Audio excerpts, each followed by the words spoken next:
Hello there, everybody, and welcome back to Circling South Sports on Converge Media. I am joined by Bel, as per usual nowadays. It doesn't feel as weird as the last few weeks have been, but certainly there's always something going on in our sports. So with that being said, we're going to go right into it with our Seattle Seahawks news.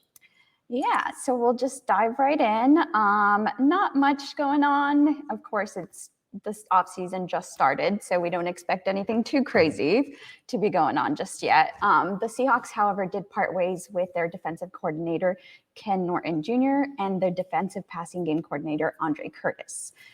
Carroll's loyalty to Norton dates back to USC in 2004, and Curtis had spent the past 7 seasons with the Seahawks. Yeah, this is it's an interesting move, just because I know that, and I'm sure you've seen it, there's been talk about Norton's position as a defensive coordinator ever since he was hired. Mm-hmm.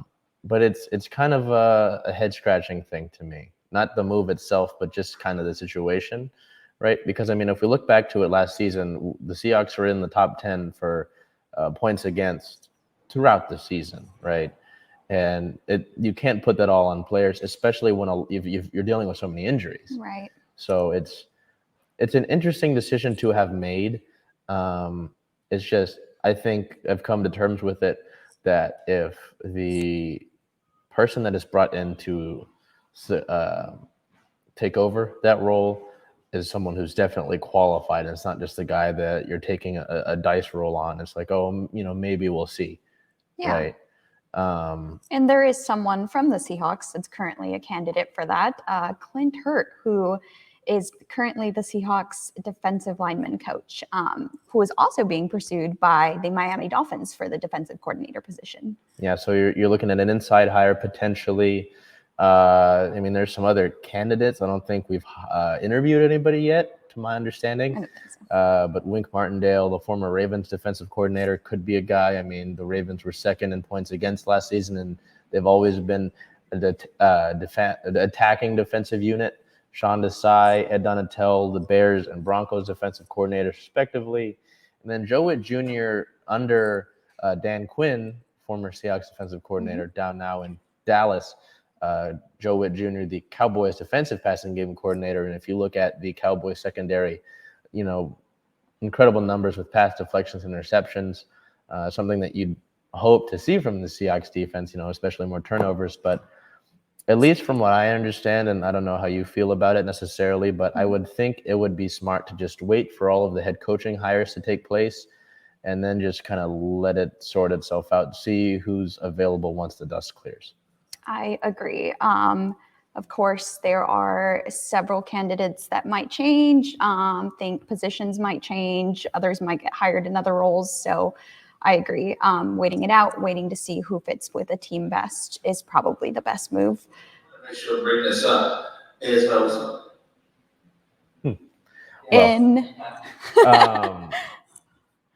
In league news, the NFL has updated its COVID protocols, so they will eliminate distinction between vaccinated and unvaccinated players for daily testing.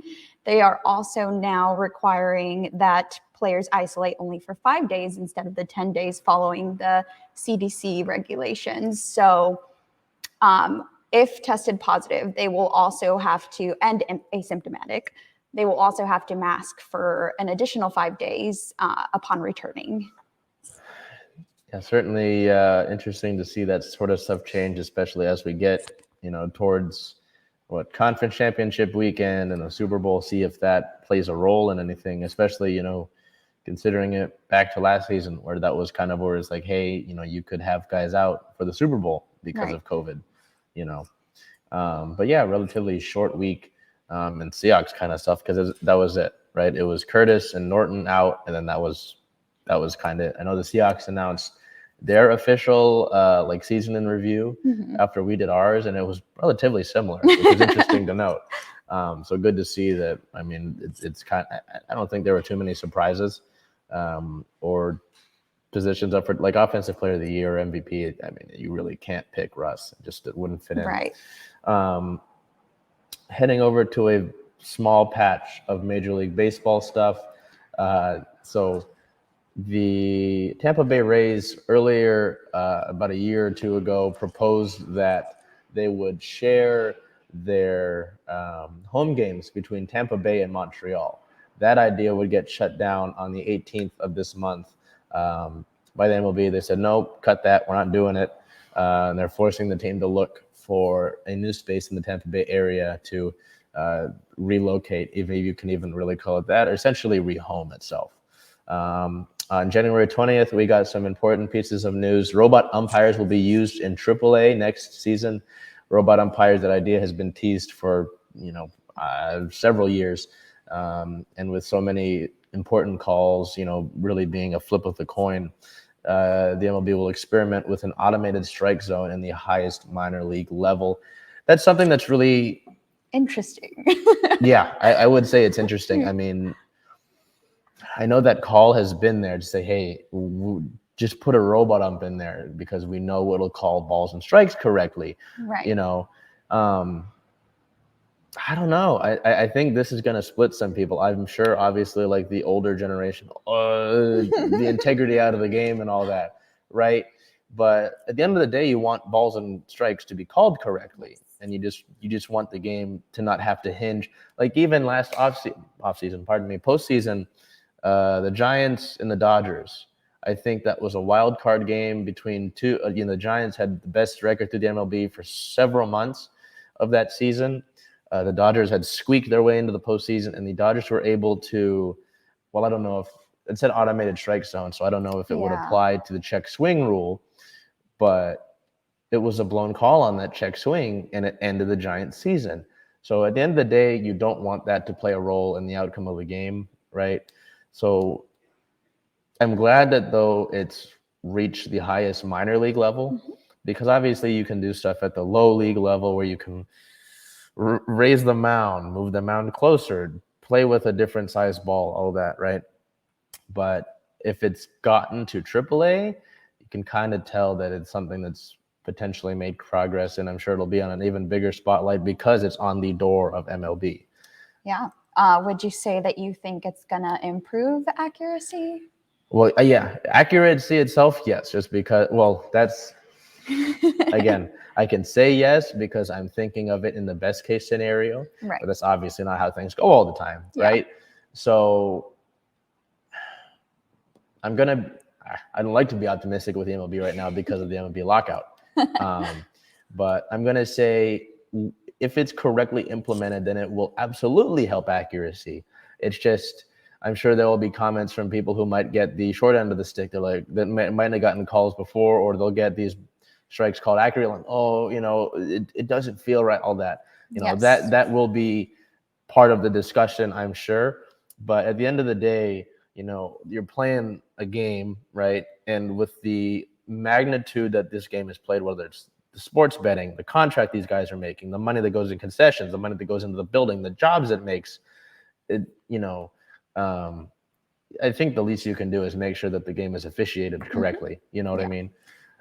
So it's an important step, but it will obviously be with a lot of things regarding sports. There will be talk about it, and it's not always going to be unanimous talk. Speaking of that MLB lockout, the MLB Players Association was expected to make an offer on Monday. For you, so those of you who do not know, this is being recorded on Monday. The Players Union was expected to make a counteroffer to the MLB's prior proposal in a second meeting since the lockout. Today, it was announced that the Players Association and the league itself will meet tomorrow on Tuesday. No deal was made, but both sides are agreeing to talk for a second consecutive day. Throw it out there for me. Are we making positive progress? And I'm not going to say next week because I don't want to, try and think that we're going to get anything resolved within a week. Yeah. Because I doubt it. I would be pleasantly surprised, right? But say we're what, on the 24th? Yeah. First week, from now, end of the first week of February, do we see the idea of us playing baseball in a somewhat normal start? Because March, you're supposed to technically start in March with spring training and all that.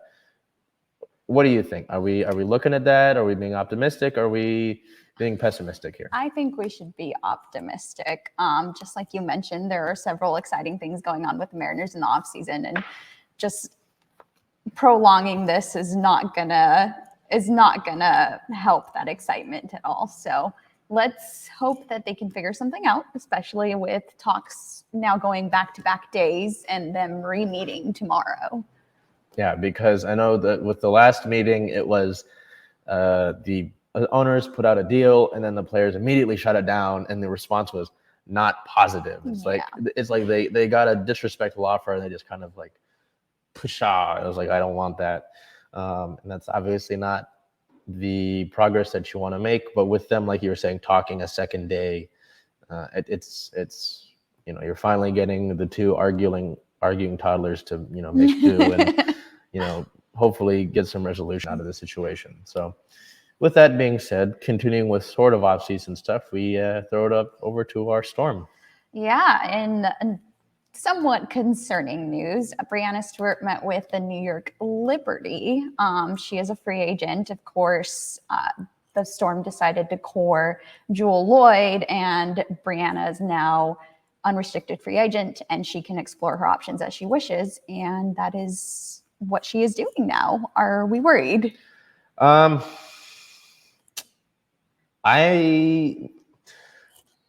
the time that Stewie has been part of this organization, she has given me no reason to think, oh, she's unhappy. Oh, she wants to play anywhere else. Obviously, that has been with Sue Bird, and there have been 2 titles in there, and Jewell Loyd has been locked up, right? Locked up contract-wise, right? Meeting when you're a free agent and you meet with the team owners, the front office staff, and the head coach for the Liberty, right? And you're from Syracuse, New York, and you went to Connecticut and won 4 titles. I would say if you're looking at it that way and you're not looking at it as someone who has, seen Stewie's career over the time here in Seattle, then you'd be, oh, it's a no-brainer, right? But again, Stewie has not given me any reason to be concerned, and at least for this upcoming season of 2022-2023, or just 2022 because they stay within the season, within the year, their season does. No, I'm going to tell you flat out right now, I am not concerned about it.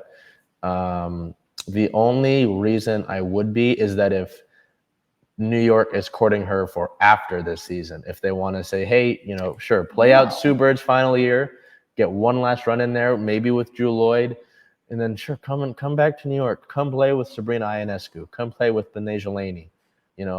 Come play with your former teammates Natasha Howard and Sammy Whitcomb. That has got to be enticing, right? I mean, you got a young point guard.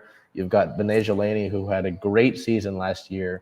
Natasha Howard's a great big and former Storm player, and you get to play back home with an organization that is on the come up, essentially.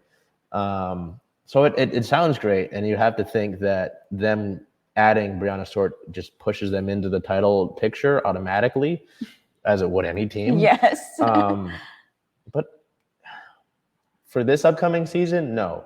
After that, I can't tell you, because it also hinges on Jewell Loyd. I think if Jewell Loyd is locked up for a long-term deal here, I'm not worried at all. I think Stewie and Jewell against the world with whatever the Storm are able to do post Sue Bird, I think those two, because if you're a free agent in 2023, right, and you're thinking about where to go, Sue Bird's retired, in a perfect world, the Storm have won the title. Yeah. Sue Bird goes out on top, and Jewell Loyd signed through, and because of Jewell Loyd signing, a long-term deal, Stewie has as well.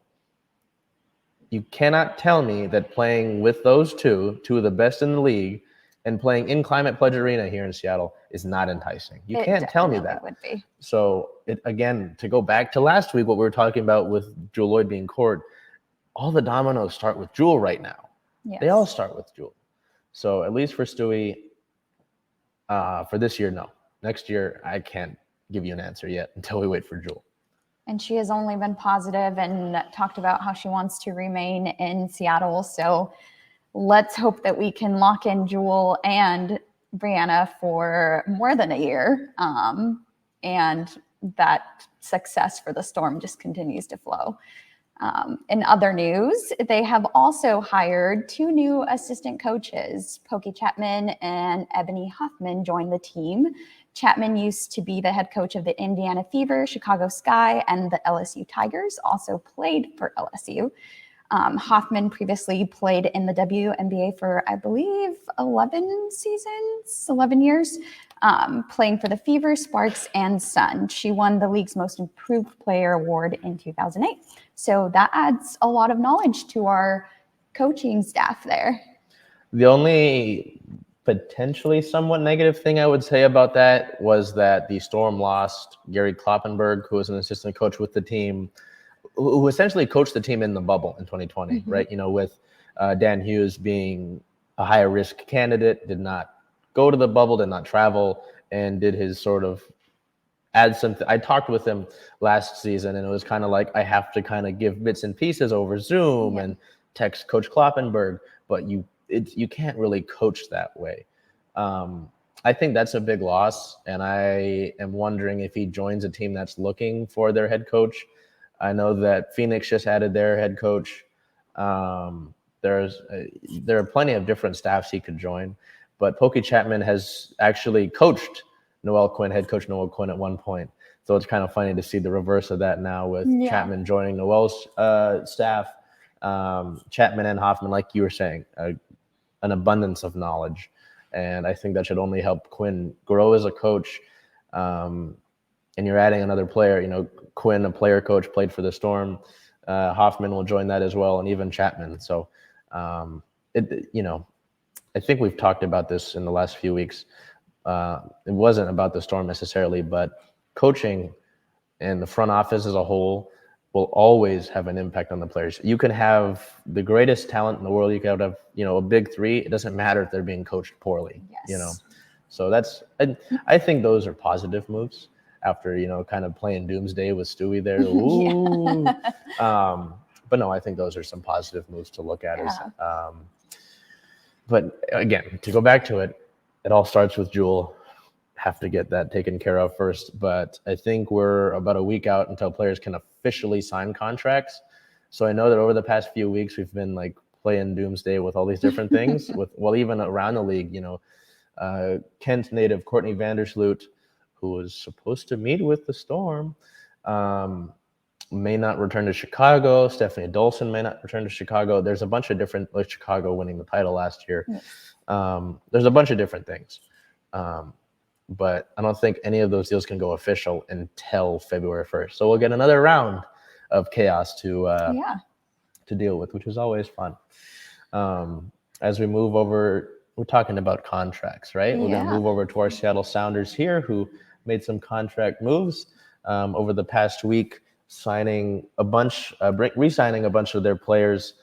Some really key contributors for last season. Kellen Rowe, Federal Way native, signed a 2-year deal that ends after 2023. Stephen Cleveland, who started 15 games while Stephen Fry was out, signed a 2-year deal with a club option for 2024. So, you know, the goalkeeper who looks to be the heir apparent for Stephen Fry locked up for a longer-term deal. Will Bruin, the Bear, signs a 1-year deal with a club option for next year. Alex Roldan locked up for 3 years with a club option for 2025. So the Seattle U defender, who has really come on in the last season, come on strong, gets locked up. And then Freddie Montero, the Sounders' all-time leading scorer, signs a 1-year deal with a club option for 2023. So go back to it like last week, pardon me. You and I talk about the Sounders locking up like a 90% of their key players from last season, and doing that now even more so. I hate doing these things. I hate being like, I hate giving predictions for like scores or the season, right? Because so much can happen, and I've seen it happen. You know, whether it's the Eagles back in like 2007, they have this like dream team supposed to go to the Super Bowl. Nnamdi Asomugha, Donovan McNabb, Deuce McCall, and then they do nothing, right? I don't like putting all my chips out onto the table, but you'd have to think with the success that this organization has year in and year out, and with the coaching staff, like we just talked about with the Storm, having a successful coaching staff, adding an all-star midfielder in Albert Rusnak, signing the number 2 player in the country in Dylan Tevez. I have to think you're looking at a disappointing first round exit to Real Salt Lake in the playoffs, and you have to be looking at an MLS Cup in your own building. And I say in your own building because that means you win an MLS Shield and you have the most points in the league. I have to think that. Just because, just to go back to it, bringing all of those guys back who are key contributors, getting your leading scorer in Raul Ruiz locked up, getting a league finalist for MVP locked up, and getting all these. It's not like I look at the Sounders and say, you need to go out and get a center back. You need to go out. No, just bring your guys back. Yeah. And, because last season, as a guy who was in that press box through the end of the year, it's the right guys. They just weren't playing like themselves. Something was off. I couldn't tell you personally because I wasn't in the locker room itself, but something wasn't right with them. Even though they were winning team, they didn't win. And that means doesn't always mean losses, but with soccer, the ties, right? They had not won any of their last 7. That's bad going into the playoffs in any sport. Yes. It doesn't matter if you're the 1 seed.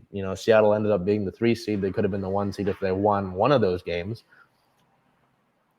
It does matter how you finish. And not to use a Pete Carroll try, but it does matter how you finish, we're looking at the Niners right now in the playoffs, and you probably don't want to talk about the Niners, but they were a team that week 15, I don't know if they make the playoffs. We're sitting there kind of wondering about it, and they're getting hot at the right time. I know gets used all the time, but it mostly is true, right? With Chicago in midseason, I wasn't thinking about Chicago winning the title in the WNBA. I did not think of that then.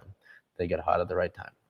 So it is important how you finish, and Seattle was on the downward spiral at the time for the Sounders there. So I don't know. Do you think I think we're looking at title or bust? I don't like ever saying that because there are other teams that play in this league, and people get paid to play this game and to win games.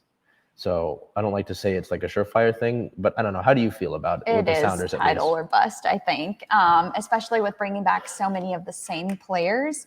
I think they hope that they'll move forward a little bit more than they did last year, and they think that they can do it with the same group of guys and with some modifications, of course, but they have faith in this team, of course, enough to bring, like you said, 90% back of their team back. And you said there was just an aura that didn't feel right about their game, and maybe they realized it too, and they think that they can make minor tweaks and come back strong. What it seemed like, if I'm going to tell you my opinion, because again, in sports journalism, we can only speculate so much unless it's actually given to us by the players, because again, we're not in that locker room. Right. And unless it's officially confirmed, then, it's just kind of speculation. But, with playing last season, with the circumstances that were in place, with losing a ton of guys to international break, losing a ton of guys to injury, and you kind of peaked at midseason. You were losing all these guys due to injury, international break, and you were still number 1 in the league, number 1 in the West. New England had a great season, whatever. It's got to be draining because you peak at the top of the season, and guys never really get back into it after not being healthy or not being with the club enough to do international. It's just you don't really get fully comfortable. So I'm sure that played a role in it. I know that the season this year has been sort of pushed up to make way for the World Cup this upcoming year. But I think that, keeping everybody healthy is one thing. But I'd have to think making sure you get guys to play with each other and that they're acclimated with each other. That is, if we're looking at all the scopes of all the teams in Seattle right now, outside of maybe not even the Mariners, because I have confidence they'll make the playoffs, just not make it all the way. Sounders is the only team that I look at right now as real championship contenders, not the Seahawks. The Storm, again, it all starts with Jewel. Yeah. Kraken, don't know. No, the rain, I could see it. But the Sounders are the team I'm most sure about being true contenders right now.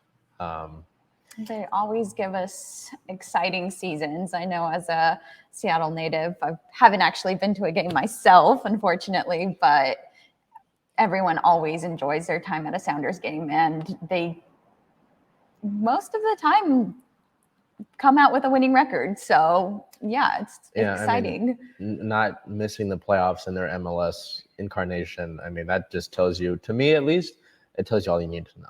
Yeah. And we'll have to change that thing about not making to a game because they start in late February. So it's not like that's too far away. Yes. And other Sounders news, Andy Rose, former Sounder player, joins the team as an assistant coach, having spent his 10-year career with some in the MLS, most of it in the MLS, some over across the pond, spending 7 seasons with both Seattle and Vancouver. And then we're talking about, those games getting underway. The Sounders announced their preseason schedule, January 14th through 23rd. So we're already done with that. Training in Seattle, January 24th through the 1st of February is training camp in Tucson, where the Sounders will play versus 2 scrimmage matches versus the Portland Timbers and Colorado Rapids. February 2nd through 8th is training back here in Seattle once again. And then February 9th through 15th, the team will travel down to Palm Springs to train, and then also playing a scrimmage match against the LA Galaxy. So in terms of looking at that and then getting to a real game, because I know I told you games and then I told you about preseason, the Sounders played their first game is a CONCACAF Champions League game, February 17th at Montagua at the 6 p.m. kickoff. And then the next leg of that will be back here in Seattle on the 24th. Exciting things to look forward to for sure again, with the season. Like I said, the team that I'm most convinced about being a contender. And I really hope I don't have to look at that at the end of the season and go, man, you were wrong about that. The old takes exposed kind of thing. As we head over to our Seattle Kraken here, over the past week, playing 4 games, first of which being on Martin Luther King Jr. Day on the 17th of January versus the Chicago Blackhawks, winning that game 3-2 in the team's first ever penalty shootout. Player of the game being Ryan Donato with a goal, a point, and 1 penalty shootout goal to start the scoring off in the shootout for Seattle. January 20th versus the San Jose Sharks, winning that game 3-2. Player of the game would be Carson Soucy. 2 goals, a 3+-, 2 shots on goal, 1 hit, and 1 block. The 21st and the second of a back-to-back, Seattle would lose the game to the St. Louis Blues in drubbing fashion, 0-5. Player of the game, nobody. January 23rd versus the Florida Panthers, the team with the most points, tied for the most points with Tampa Bay. Most points in the NHL, beating them 5-3. Player of the game, Mason Appleton, Apps with 1 goal, 1 assist, 2 points, a 1+-, and 3 shots on goal. Before we get to it, there's more to it with this team in this week's news than just the product on the ice. And we'll get to that in a second. But, with the wins against San Jose and against Florida, now you're looking at the Kraken have beat 3 teams all year twice. That's Buffalo, which they've had their ins and outs. San Jose, who's a team that's 4th in your division, which is no slouch, 4th out of 8. It's in the middle of the pack, but you're at 8 there. And then Florida, that has been at the top of the league all season, and you beat them twice, once on their home ice, and then once here, scoring 5 goals. Jordan Eberle, assistant captain, talked about it last week, and I think I mentioned it last week, this was after the Blues game, my apologies. He said that this team, with 40, game 41 was the Panthers game. With 41 games to go, this team needs to just improve gradually and find an identity. I have to feel like playing a really complete game and really committing to the game plan in the game against Florida that you beat them 5-3 and 2 of those goals just come on unlucky bounces. That has to be a good launching point for that. Because, you're not making the playoffs unless something's incredibly miraculous happens and they turn things around and jump all the way to 3rd from 8th in those 41 games. And obviously teams have to lose for that.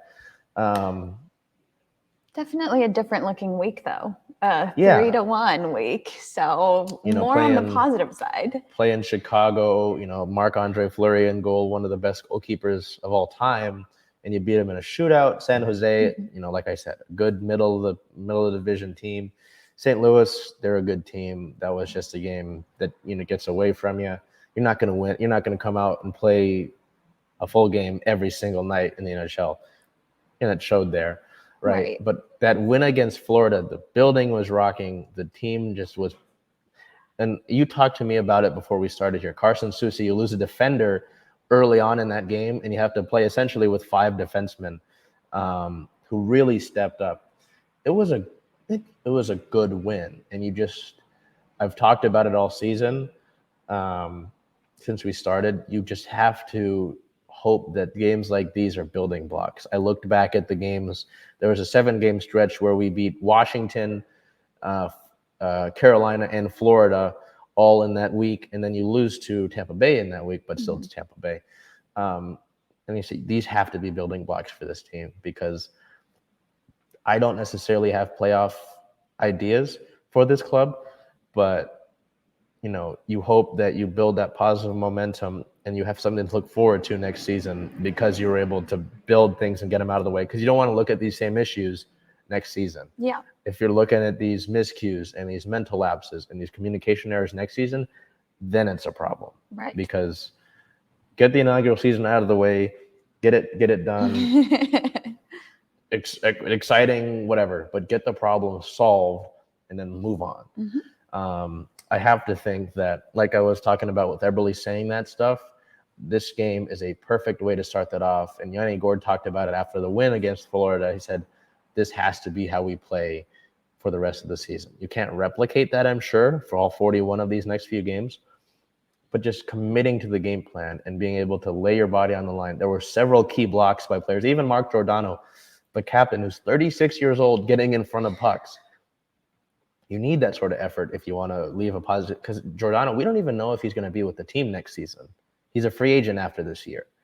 So, I mean, that kind of stuff is, it should be a positive and something that we look forward to. So, do you have thoughts on that? Yeah, hopefully Carson Soucy, who scored his first multi-goal NHL game, actually, hopefully he's well, and not much of an update. Lower body injury, left the game early, just like you said. And we hope that there doesn't have to be any more lineup changes. So yeah, I mean, especially with already have guys, 2 of your top 6 scorers were out. Jaden Schwartz will be back eventually, but yeah, I mean, injuries is the last thing you ever want to worry about, which is sadly the next thing we have to talk about with injury news. On the 17th, Morgan Geekie was placed on injured reserve.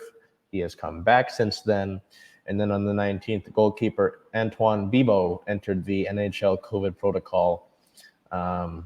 So only 2 things to note there, but Bel, you have something positive to talk about. I do. Something very exciting. The Kraken have announced a team dog. His name is Davey Jones. He's a 4-month-old husky mix that is training to become a therapy dog. He was adopted from Dog on Seattle, a foster-based rescue organization in the Seattle area. Excuse me. Lives with Chris Scarborough, lead developer of the Climate Pledge Arena and Seattle Kraken app. As part of the partnership with Canada, Davey will train with the Alliance of Therapy Dogs and will make appearances at community events throughout the year, as well as periodical visits to the Kraken's hospital partner at Virginia Mason Franciscan Health when it is deemed safe to do so, of course. Yeah, so I didn't know that this was a thing. I didn't know that team dogs were a thing Therapy in the NHL. dogs, yeah. And I know the Seahawks have one. You don't see them as much. But it's interesting because I know that the other ones, I think you touched on it, the other ones in the NHL are service dogs, but Davey will be a therapy dog, which is interesting. I actually remember I was telling Bel before we started the show that I was at the arena on Monday and there was some meeting that was being had and there was a dog out in the concourse. I'm like, whose dog is that? I was like, I didn't know we could bring dogs into the arena. Bring mine along. This is new. And then it was announced that he was the team dog. I said, hey, look at that little guy. So it was interesting to see that, and it's cool. But somebody pointed it out that in the game he was shown during the game against Chicago, shown in the game against San Jose, wasn't shown on the big screens in that loss to St. Louis, and then he was shown in the second period of that game. People are calling him a good luck charm. Apparently, I mean, of course, he was announced on the 17th, the day that they broke their losing streak. So yeah, so to be 3-1 in those games since then, therapy dog, good luck charm. It's fun to note, that he'll be around, and like you said, he'll be making visits when it's deemed safe to do so. I know he'll be at KCI here and there supposedly. It's kind of interesting because also today it was announced that Brendan Tanev would be kind of doing not the same thing as Davey, but will be, sort of like a spokesperson for the team while he's rehabbing from injury. So you've got, in ways and parts, the team's doing some things to really grow the brand here in Seattle. Like I said, in ways and parts. Obviously, there's more that could be done, but team dog. I think that it's since then. I think some of the social media teams have talked about other teams around the area getting team dogs. So we'll have to see about that. Continuing in team news, though, the team also on the 17th claimed forward Carson Kuhlman off of waivers from the Boston Bruins. On the 18th of the month, goaltender Joey Decord was recalled from the Charlotte Checkers as Antoine Bibeau was placed on the COVID list. In response, forward Max McCormick was sent down to Charlotte.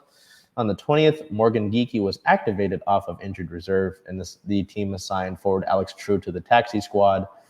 And then on the 21st, Alex True was reassigned from that taxi squad back to Charlotte. I know I talked about Charlotte and the Checkers here, so if you don't know, the Charlotte Checkers are essentially like the Kraken's version of the MLB AAA, right? It's like the Mariners and the Rainiers. With that being said, the team is currently sharing the Charlotte Checkers with the Florida Panthers. They're sharing an AHL team, which is kind of weird. You've got guys from both organizations playing together. But Seattle's official AHL team, the Coachella Firebirds, yes, Coachella, officially released their jerseys today and all that. But so next season will be their inaugural season, and the official affiliate will be Coachella down in California. So that'll be kind of cool to note. But it's kind of an interesting situation to have, your own players being sent down to a team that isn't fully yours. It's kind of like, oh, hey, can we crash to your place kind of thing. And Florida's like, yeah, sure. Take the couch. In league-related news, to wrap things up with the Kraken here, the NHL will change its testing protocols. Beginning in February, the league will stop testing asymptomatic players. You said that was a CDC thing that's kind of, is that what they're going with? I believe so. So they're also limiting that isolation period to just 5 days to follow the CDC. So from 10 to 5, yeah. Yeah, and that'll be with everything in this pandemic, the way that things have been handled. It's interesting, because the players have their viewpoints and the fans have their viewpoints. But, I mean, if it works, don't mess with it. And the Kraken have dealt with their COVID strains, having a lot of guys out, at one point having like 5 or 6 guys, so it's just now it's good to see that that's kind of at a minimum. I know that Bebo's on there, but hopefully he's off of there soon and it doesn't have to be worried about. Yeah, interesting to see just the different ways that changes throughout the season and how that might affect things, Yeah. And then in also other league-related news, the Vancouver Canucks hired their first female assistant in team history. The team hired Emily Castonguay, so the first female assistant in Canucks history. Interesting to note there. As we look at the Kraken for the next upcoming week, they will take on the Nashville Predators to wrap up their 6-game homestand on the 25th of January, starting with a 7 o'clock puck drop. Then the team goes on a decently long road trip starting on the 27th of the month against the Pittsburgh Penguins in Pittsburgh with a 4 o'clock puck drop.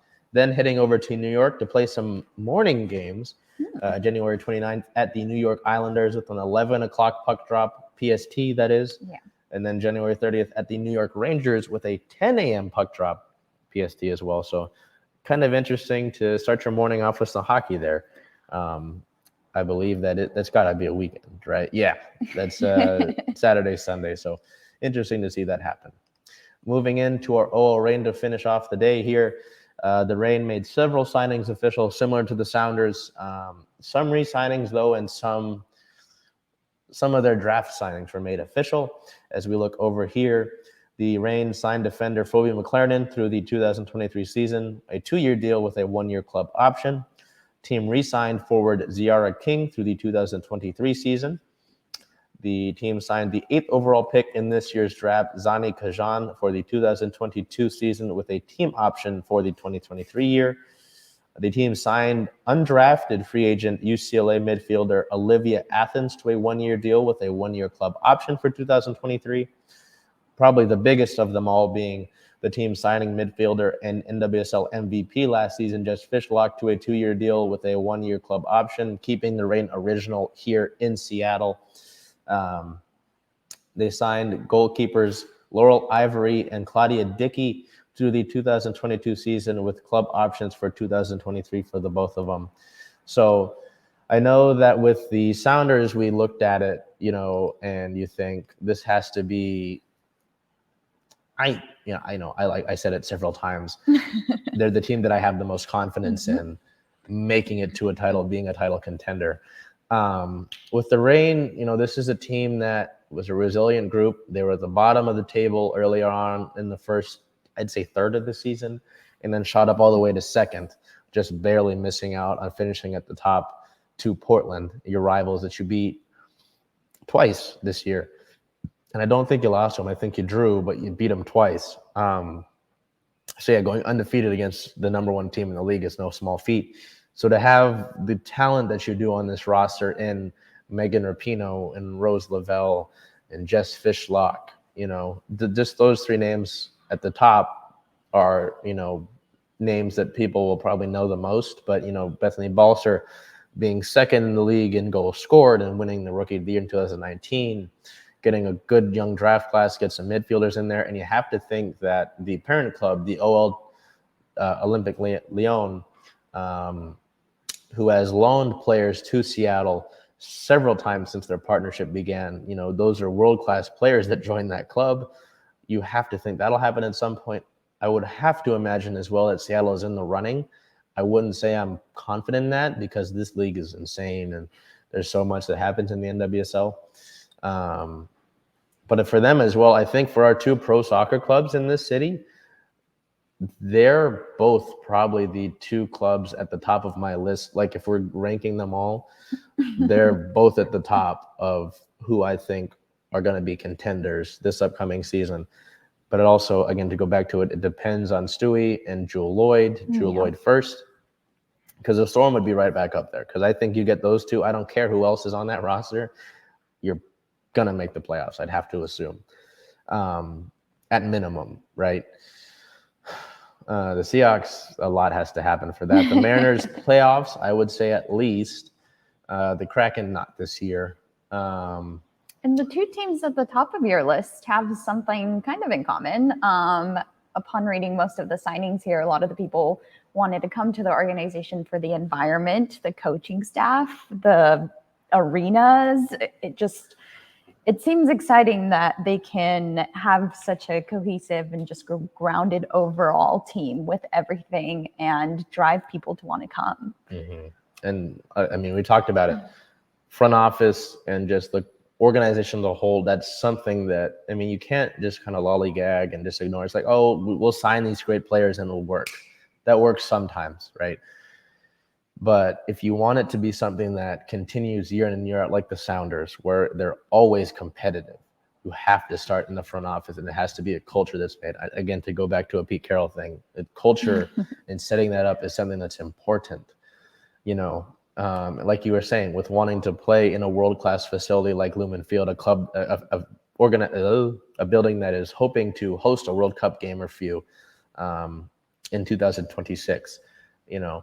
organizations that, in several of the players that I've talked to from those organizations, they do things right in the interviews that you see, even if it's not me. They talk about the organizations in a positive life, like with Nico Benezet, who is not joining the Sounders next season, but only spent like part of last year. He said, "I'll always be a Sounder, always." And even guys that have played with Portland and they've played here, they'll say, "I'll always be a Sounder." And it's Laura Harvey, the coach of the Rain, said it just feels like home. It's how they build things, and it's a good thing that you touched on that, because you want to be a place that people want to be. You don't want to be, I don't want to throw any city under the bus, so I'm not going to pick one, but you just, I don't want to go to that organization just because I've heard how they run things. I don't want to go to that market because it's not going to make me, it's not somewhere I want to play, right? It's not the case here. And that's why, hopefully with the Storm, it's something that Right. you're able to lock up Jewel, you're able to lock up Stewie. And then with free agents, you'll say, look at these two players. Subrid's on a final ride. Do you want to be a part of that? If you need more convincing, look at the building we're playing in. Mm-hmm. So I would say it's a somewhat more positive week. In the past few weeks, kind of had some, losing and not sure about Jewel Lloyd and the Seahawks, and so MLB lockout. So I would say it's a somewhat more positive week. How do you reflect on the past week? I mean, you talked about the Kraken, and Davey Jones and all of that, and with Stewie. I mean, how do you reflect on things over the past week? I think that things are just going to continue to go on an up curve here. I don't see, like you said, I don't see Stewie giving us bad news anytime soon. Crossing my fingers for that. And just looking forward to our pro soccer clubs and their season, the season that they're going to have. Yeah, and luckily it's not like we have to wait several months for that. I know the Rain start preseason next, even on the 1st. They start, players have to report in on the 1st. But like I said, the Sounders, they start at the end of February. I know that the home opener for the Rain is in March, so we're getting there. We're getting there. The Storm, we have to wait, and that's fine. But we're getting there, and hopefully with the lockout, we'll get spring training and all that going. But this is always that time of the year where it's a little bit awkward because you don't know what's going on, and it's kind of quiet. But with the Kraken, I mean, at least the team on the ice is keeping us somewhat. There's something that's going on. So until we see what will that be? Will that be end of the month? Because we go to the 31st, so it'll be the end of the month that we see you next week. Until then, it's getting back cold again. Salman, again, as always. Thank you. Big thanks. He and I talked about it on the way in. It's getting cold again. So make sure you take care of yourself, stay warm. Bel and I and Salman, we'll see you next week. Take care, be well, enjoy yourself.